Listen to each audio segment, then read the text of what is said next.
New Thought Society. Education is the most powerful weapon which you can use to change the world. Nelson Mandela.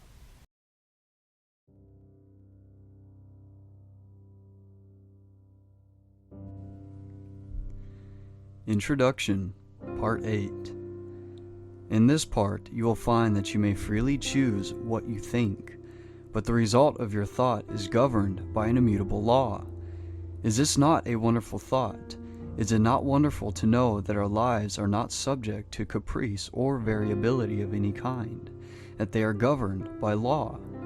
This stability is our opportunity, because by complying with the law, we can secure the desired effect with invariable precision.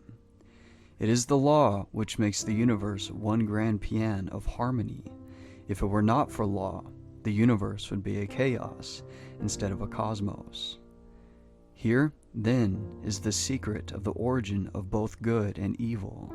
This is all the good and evil there ever was or ever will be. Let me illustrate. Thought results in action. If your thought is constructive and harmonious, the result will be good. If your thought is destructive or inharmonious, the result will be evil. There is therefore but one law, one principle, one cause, one source of power, and good and evil are only words which have been coined to indicate the result of our action, or our compliance or non-compliance with this law. The importance of this is well illustrated in the lives of Emerson and Carlyle. Emerson loved the good, and his life was a symphony of peace and harmony. Carlyle hated the bad, and his life was a record of perpetual discord and inharmony. Here we have two grand men, each intent upon achieving the same ideal, but one makes use of constructive thought and is therefore in harmony with natural law. The other makes use of destructive thought and therefore brings upon himself discord of every kind and character.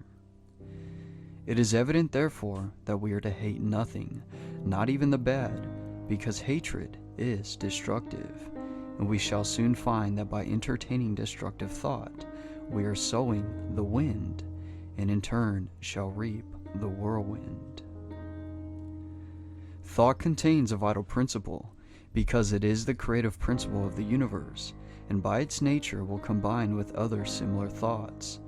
As the one purpose of life is growth, all principles underlying existence must contribute to give it effect. Thought, therefore, takes form, and the law of growth eventually brings it into manifestation. You may freely choose what you think, but the result of your thought is governed by an immutable law.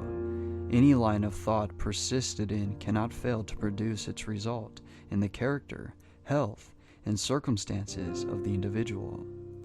Methods whereby we can substitute habits of constructive thinking for those which we have found produce only desirable effects are therefore of primary importance. We all know this is by no means easy. Mental habits are difficult to control, but it can be done, and the way to do it is to begin at once to substitute constructive thought for destructive thought. Form the habit of analyzing every thought, if it is necessary, if its manifestation in the objective will be a benefit not only to yourself, but to all whom it may affect in any way. Keep it, treasure it. It is of value. It is in tune with the infinite. It will grow and develop and produce fruit 100-fold. On the other hand, it will be well for you to keep this quotation from George Matthews Adams in mind. Quote, "Learn to keep the door shut. Keep out of your mind, out of your office, and out of your world every element that seeks admittance with no definite helpful end in view." End quote. If your thought has been critical or destructive and has resulted in any condition of discord or inharmony in your environment, it may be necessary for you to cultivate a mental attitude which will be conducive to constructive thought. The imagination will be found to be a great assistance in this direction. The cultivation of the imagination leads to the development of the ideal out of which your future will emerge. The imagination gathers up the material by which the mind weaves the fabric in which your future is to be clothed. Imagination is the light by which we can penetrate new worlds of thought and experience. Imagination is the mighty instrument by which every discoverer, every inventor, opened the way from precedent to experience. Precedent said, "It cannot be done." Experience said, "It is done." Imagination is a plastic power, molding the things of sense into new forms and ideals. Imagination is the constructive form of thought which must precede every constructive form of action. A builder cannot build a structure of any kind until he has first received the plans from the architect, and the architect must get them from his imagination. The captain of industry cannot build a giant corporation which may coordinate hundreds of smaller corporations and thousands of employees and utilize millions of dollars of capital until he has first created the entire work in his imagination. Objects in the material world are as clay in the potter's hand. It is in the mastermind that the real things are created, and it is by the use of the imagination that the work is done. In order to cultivate the imagination, it must be exercised. Exercise is necessary to cultivate mental muscle as well as physical muscle. It must be supplied with nourishment, or it cannot grow. Do not confuse imagination with fancy, or that form of daydreaming in which some people like to indulge. Daydreaming is a form of mental dissipation, which may lead to mental disaster. Constructive imagination means mental labor, by some considered to be the hardest kind of labor, but if so, it yields the greatest returns. For all the great things in life have come to men and women who had the capacity to think, to imagine, and to make their dreams come true. When you have become thoroughly conscious of the fact that mind is the only creative principle, that it is omnipotent, omniscient, and omnipresent, and that you can consciously come into harmony with this omnipotence through your power of thought, you will have taken a long step in the right direction. The next step is to place yourself in position to receive this power. As it is omnipresent, it must be within you. We know that this is so because we know that all power is from within. It must be developed, unfolded, cultivated. In order to do this, we must be receptive, and this receptivity is acquired just as physical strength is gained by exercise. The law of attraction will certainly and unerringly bring to you the conditions, environment, and experiences in life corresponding with your habitual, characteristic, predominant mental attitude.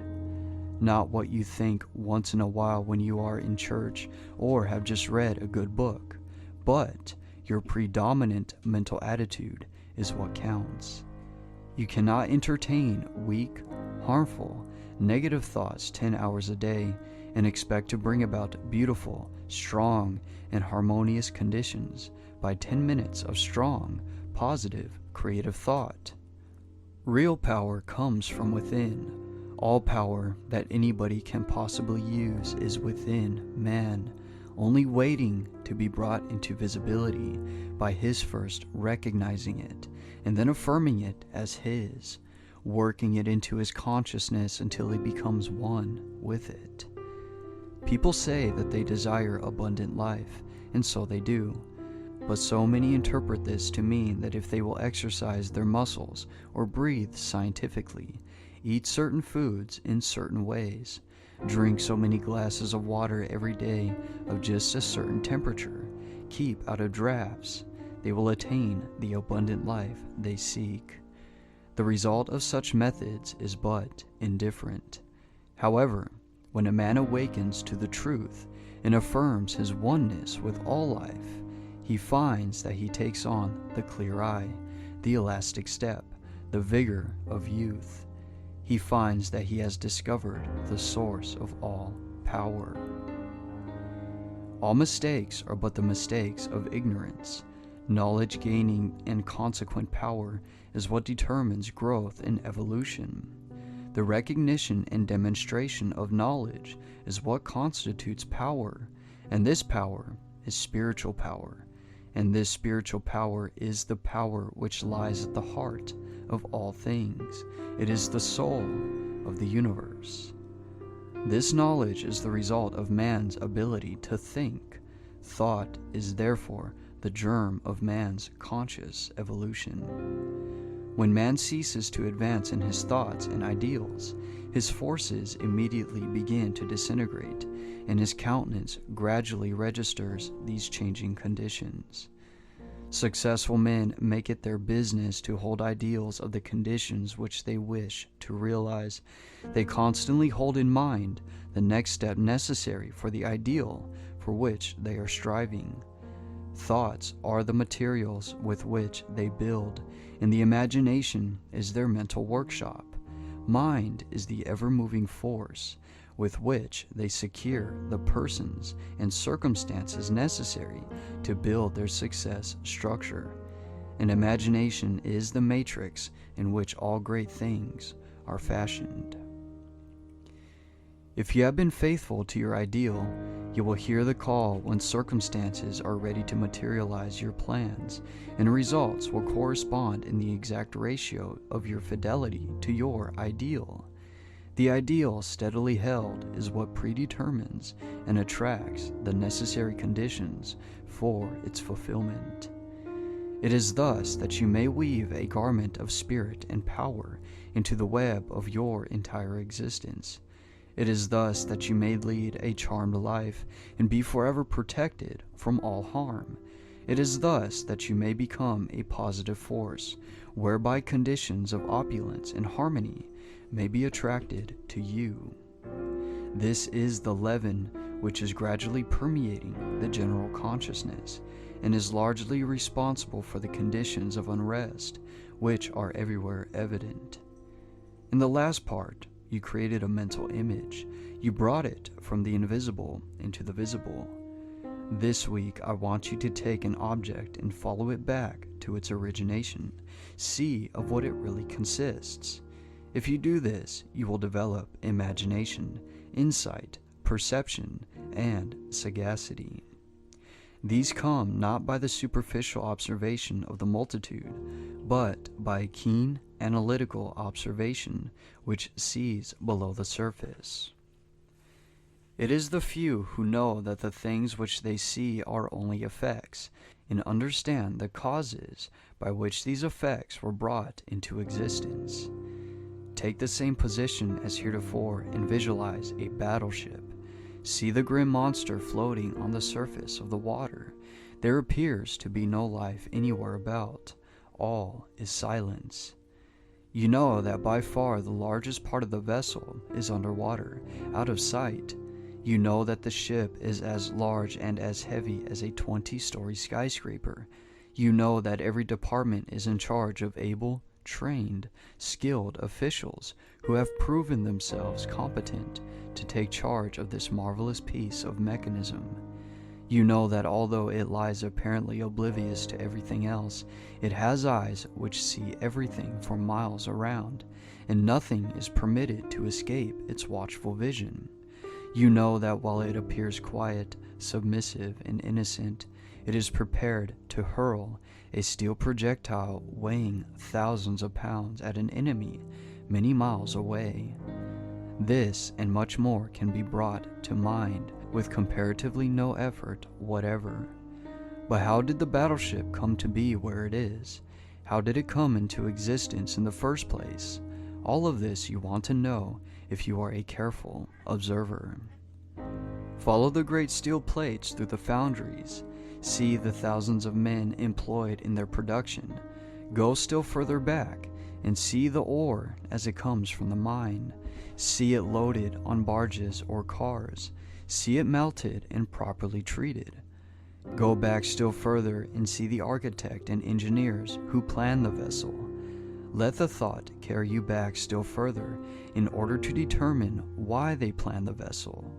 You will see that you are now so far back that the vessel is something intangible. It no longer exists. It is now only a thought existing in the brain of the architect. But from where did the order come to plan the vessel? Probably from the Secretary of Defense, but probably this vessel was planned long before the war was thought of, and that Congress had to pass a bill appropriating the money. Possibly there was opposition and speeches for or against the bill. Whom do these congressmen represent? They represent you and me, so that our line of thought begins with the battleship and ends with ourselves. And we find in the last analysis that our own thought is responsible for this and many other things of which we seldom think. And a little further reflection will develop the most important fact of all, and that is, if someone had not discovered the law by which this tremendous mass of steel and iron could be made to float upon the water, instead of immediately going to the bottom, the battleship could not have come into existence at all. This law is that, quote, the specific gravity of any substance is the weight of any volume of it, compared with an equal volume of water, end quote.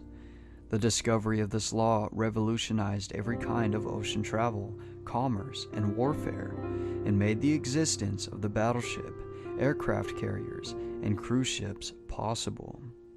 You will find exercises of this kind invaluable. When the thought has been trained to look below the surface, everything takes on a different appearance. The insignificant becomes significant, the uninteresting, interesting.